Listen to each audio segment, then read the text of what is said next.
मिली हम कल सा उठेलिए सब गोटे मिली हम कल सा उठेलिए हो।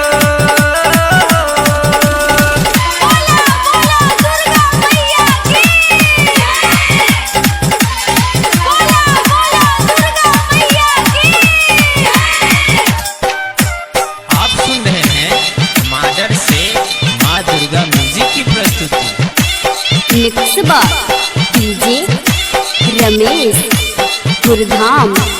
जाकर बाजार से खैला हम लोलिए नारियल चुनरी से हो मंगेलिए नारियल चुनरी से हो नारियल चुनरी से हो लाले रंग के कपड़ा सियोलिए मैया जी के नामो जपलिए मैया जी के नामो जपलिए मैया जी के नामो जपलिए सब गोटे मिली हम कल सा उठेलिए सब गोटे मिली हम कल सा उठेलिए हो।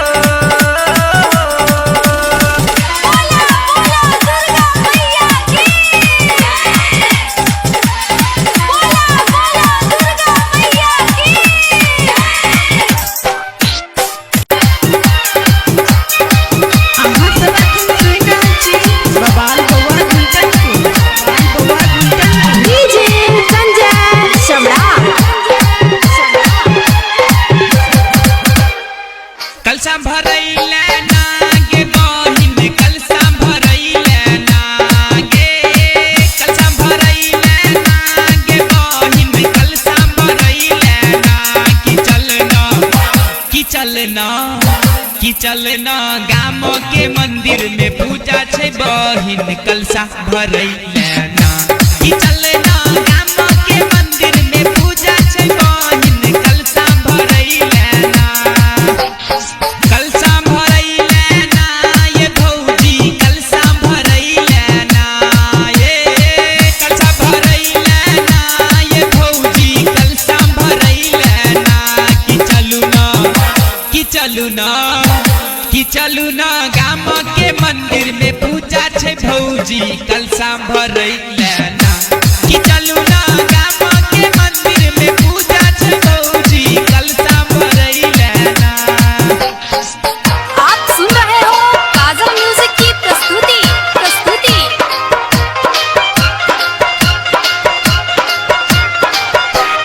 डीजे संजय सम्राट।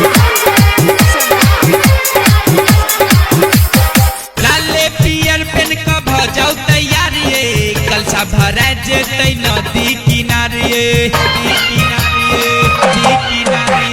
लाले पियर पेन का भजाऊ तैयार ये कलसा भरा जेतै नदी किनारे माथा पर धोका गेरुआ रंग बिरवा कलसा रखैले ना ये माथा पर धोका गेरुआ रंग बिरवा कलसा रखैले ना कि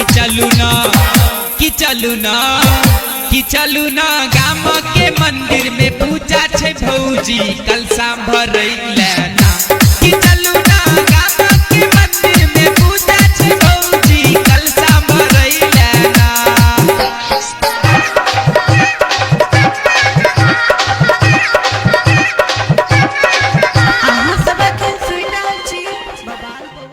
अरे भरोसे मैया हम कलश बैठलियोगे मैया हम कलश बैठलियोगे मैया गे कोन के करबौ तोहर पूजा पाठ की सेवक तोहर किछु न जानोगे मैया गे कोन के करबौ तोहर पूजा पाठ की सेवक तोहर किछु न जानोगे तोहरे भरोसे मैया हम कलश बैठलियोगे मैया हम कलश बैठलियोगे मैया गे कोन के करबौ तोहर पूजा पाठ के सेवक तोहर किछु न जानोगे